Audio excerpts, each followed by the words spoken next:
আমি এখনো বিশ্বাস করতে পারছি না যে তারা নেই। আমরা চাইছি যত তাড়াতাড়ি ওদের খোঁজ খবরটা পাওয়া যায়, যাই অবস্থা থাক যেন সেটা যেন জানতে পারি। আমরা খুবই উদ্বিগ্নের মধ্যে আছি। নেপালে হরপাবানের পর থেকেই খোঁজ মিলছে না শতাধিক ভারতীয় পর্যটকের। বুধবার সকালে নেপালের রাসুয়া জেলায় ভোটেকোশি নদীতে হরপাবান নামে। নেপাল পর্যটন পর্ষদ জানাচ্ছে 291 জন বিদেশি সহ অন্তত 384 জন পর্যটকের কোনো খোঁজ মিলছে না। তাদের মধ্যে 142 জন ভারতীয়। নিখোঁজ সোনারপুরের বৈকুণ্ঠপুরের বাসিন্দা লোপামুদ্রা কুণ্ডু, পেশায় সফটওয়্যার ইঞ্জিনিয়ার। চীনের সীমান্তে থাকার কথা জানানোর পর থেকেই বিচ্ছিন্ন যোগাযোগ। মা যাচ্ছি, কোন চিন্তা করো না, তুমি আবার বেরিয়েছো কেন, এই বলে গেল। তারপরে তো ফোনে কথা হয়েছে ওর সঙ্গে, তো কালকে সকালে বাবার সঙ্গে কথা বল, তার আগের দিন রাত্রিবেলা আমার সঙ্গে কথা বলেছে। কি কথা হলো? কথা বললো আমরা ভালো আছি, কালকে রওনা দেবো, চিন্তা করো না, এরপর আর যোগাযোগ পাবে না, এই বলে গেল। 21 তারিখে স্টার্ট হয়েছে এখান থেকে, দুপুরবেলা মিথিলা এক্সপ্রেস করে গেছিলেন। কৈলাস মানসরোবর ট্রেকটা স্টার্ট হওয়ার কথা ছিল 27 তারিখ থেকে। হ্যাঁ, আর ওই 26 তারিখ দিনকে মিসঅ্যাপটা হয়েছে, সেদিনকে ওনাদের ওই ক্রসিংটা করার কথা ছিল, মানে একদম যেখানে মিসঅ্যাপটা হয়েছে সেখান দিয়েই ওনার ওই সময়টা যাওয়ার কথা ছিল। নেপালের ইন্ডিয়ান এম্বাসি থেকে এবং নবান্ন থেকেও যোগাযোগ করা হয়েছে। কি জানালো স্যার? তারা সমস্ত ডিটেলস আরেকবার করে নিল এবং লাস্ট লোকেশন, নোন লোকেশন আর কিটা জানলেন এবং তারপর বললেন কোনো খবর থাকলে জানাবো। নিখোঁজ ডায়মন্ড হারবারের সরিষা এলাকার বাসিন্দা ও তালদি সুরবালা গার্লস হাই স্কুলের শিক্ষিকা কেয়া প্রামাণিক। নেপাল দুর্যোগের পর দীর্ঘ সময় কোনো যোগাযোগ না হওয়ায় উদ্বেগে দিন কাটছে পরিবারের সদস্যদের। 23 আগস্ট তার ভাইয়ের সঙ্গে শেষবার ফোনে কথা হয়। 7 সেপ্টেম্বরই তার বাড়ি ফেরার কথা ছিল। সুযোগ এসেছিল, এটা অনেক দিনের স্বপ্ন যে মানস সরোবর কৈলাস যাবো। 21 তারিখে রওনা হয়েছে এখান থেকে কাঠমান্ডুতে পৌঁছেছে 22 তারিখ। ঘটনা ঘটার পর থেকে আর কোনো ট্রেসই করতে পারছি না। যোগাযোগ করার অনেক চেষ্টা করছি, কোনোভাবেই যোগাযোগ করে উঠতে পারছি না। আমরা চাইছি যত তাড়াতাড়ি ওদের খোঁজ খবরটা পাওয়া যায়, যে সুস্থ থাক অসুস্থ থাক যাই অবস্থা থাক যেন সেটা যেন জানতে পারি। মানস সরোবর বেড়াতে যাওয়ার কথা ছিল পুরুলিয়ার দম্পতি মৌসুমী ও অরিন্দম গঙ্গোপাধ্যায়ের।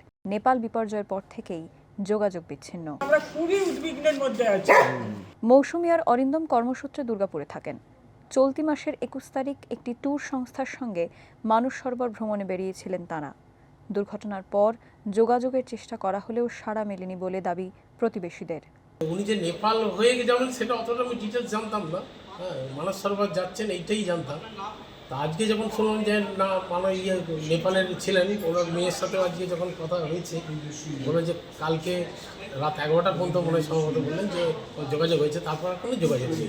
তা এখন এই মুহূর্তে যে মানুষের উদ্বেগ, সেই হিসাবে আমরা প্রতিবেশী হিসেবে আমাদের তো আরও বেশি, এবং খুবই ক্লোজ, আমাদের এখানে সোসাইটির মধ্যে খুব ভীষণভাবে অ্যাক্টিভ ছিলেন। এখনও পর্যন্ত তো আমরা কোনো খবর পাচ্ছি না। আমি ওকে হোয়াটসঅ্যাপেও মেসেজ করেছি বা হোয়াটসঅ্যাপেও কন্ট্যাক্ট করার চেষ্টা করেছি। এই ধরনের ক্লাউড বাস্ট হওয়ার পর থেকে আর ওর মেয়েও কোনো ওদের সাথে কন্ট্যাক্ট করতে পারেনি, প্লাস আমরাও ওদের সাথে কোনো কন্ট্যাক্ট করতে পারছি না, সেই জন্য আমরা খুব উদ্বিগ্ন আছি।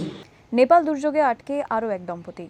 দুর্গাপুরের অম্বুজা টাউনশিপের বাসিন্দা দেবাশিস এবং তাঁর স্ত্রী সংঘমিত্রা বন্দ্যোপাধ্যায়। আমরা তো জানি যেদিনকে 21 থেকে রওনা দেয় এখান দিয়ে যাচ্ছে, আমাকে হাত দেখালো যে কোথায় যাচ্ছে ঠিক আমার জিজ্ঞেসও করিনি। বিশেষ কাছে জানতে পারলাম ওনারা নেপাল গেছে, হরপাবানে ওনাদের নিখোঁজ খুঁজে পাচ্ছি না। তারপর ওনার দাদাকে, আমার হাজব্যান্ডের বন্ধু, ওনার দাদা ওনাকে ফোন করে জানালো, বললো হ্যাঁ আমরা কাল সকাল 7:03 উনি ফোন করেছিলেন যে আমরা তিব্বত এখন চায়না বর্ডারে আছি, চায়না বর্ডার থেকে তিব্বতে করে মানুষ সরবরাহ যাবো।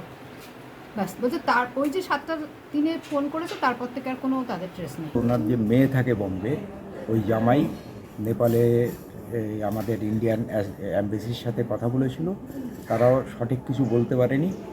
ওরা বলেছে 3-4 দিনের আগে, আমরা কিছু বলার মতো অবস্থা নেই এখানে। বিপর্যয়ের মাঝে একটু হলেও স্বস্তিতে হুগলির এক পরিবার।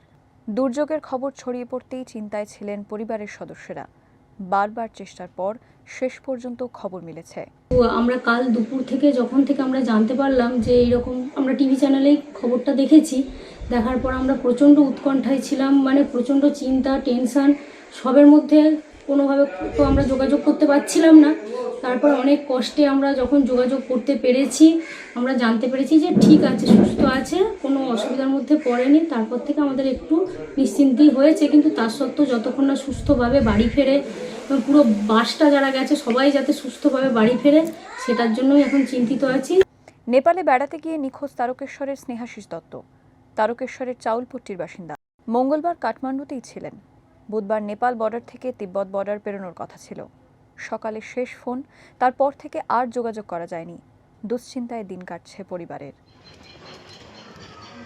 নেপাল দুর্যোগে নিখোঁজ চন্দননগরের এক প্রাক্তন শিক্ষিকা শিপ্রা রায়। নেপালের বর্ডারের সামনে রক্সরে, সেখান থেকে কাঠমান্ডু থেকে ওই সরাসরি যেখানে ঘটনাটা ঘটে সেইখানে তার আগের দিন রাত্রিবেলা বিকেলবেলা গিয়ে পৌঁছয়। আমরা একটা অনুমান করতে পারছি ও যেই সময়টার এই ঘটনাটা ঘটেছে সেই সময় যে চীনে যাওয়ার জন্য ঢোকার জন্য যে চীনা যে পারমিশনটা লাগে সেই ইনার পারমিশনের ওইখানটাতে ওদের বাসটা ছিল। 32 জন টিমের একজনকে নাকি উদ্ধার করা গেছে, সে নাকি হাসপাতালে আছে। আমরা চাইছি অরিজিনাল কি ঘটনাটা ঘটেছে একটু বিস্তারিতভাবে জানতে পারলে বা কেমন আছে সেই সম্বন্ধে একটু রিপোর্ট দিতে পারলে আমরা একটুখানি আশ্বস্ত হই। অন্যদিকে প্রতিবেশীর খোঁজে চরম উৎকণ্ঠায় বারাসতের পাইনিয়ার পার্ক এলাকার বাসিন্দারাও। 21 আগস্ট 30 জনের একটি পর্যটক দলের সঙ্গে নেপালের উদ্দেশ্যে রওনা দিয়েছিলেন বারাসতের সুস্মিতা ভট্টাচার্য। প্রতিবেশীরা জানান, নেপালে পৌঁছানোর পর কথা হলেও বিপর্যয়ের পরবর্তীতে কোনো যোগাযোগ করা যায়নি। নেপালে গেছে বলতে আমি আমার পাশেই দোকান রয়েছে এখানে, আমার যিনি যেদিনকে উনি মানে যাবেন তার আগের দিন আমার দোকানে ঢুকেছিলেন। হ্যাঁ, তো ঢুকে উনি আমাকে বলেছিলেন যে এরকম ঘুরতে যাচ্ছি। আমাদের এই আপনার 3 তলায় থাকেন আর কি, সেকেন্ড ফ্লোর। আমার মনে হচ্ছে 20-30 জনের একটা টিম হতে পারে। কবে গিয়েছিল এটা? 21 আগস্ট বোধহয়। হ্যাঁ। বুধবার নেপাল সীমান্ত পেরিয়ে তিব্বতের কৈলাস মানস সরোবরের উদ্দেশ্যে যাওয়ার কথা ছিল পর্যটকদের, কিন্তু তার আগেই রাসুয়া জেলার ভোটেকোশি নদীর হরপাবান ওলটপালট করে দেয় গোটা এলাকা। তারপর থেকেই বহু ভারতীয় পর্যটকদের সঙ্গে যোগাযোগ বিচ্ছিন্ন। ভারতীয়দের তথ্য পেতে বিদেশ মন্ত্রক 2টি জরুরি নম্বর প্রকাশ করেছে। একটি 9775851316 এবং অন্যটি হল 97797091075500। একাধিক পরিবারের কাছেই এখনও নেই কোনো নিশ্চিত খবর। চলছে উদ্ধার ও তল্লাশি অভিযান। উৎকণ্ঠায় প্রহর গুনছে বাংলার একাধিক পরিবার।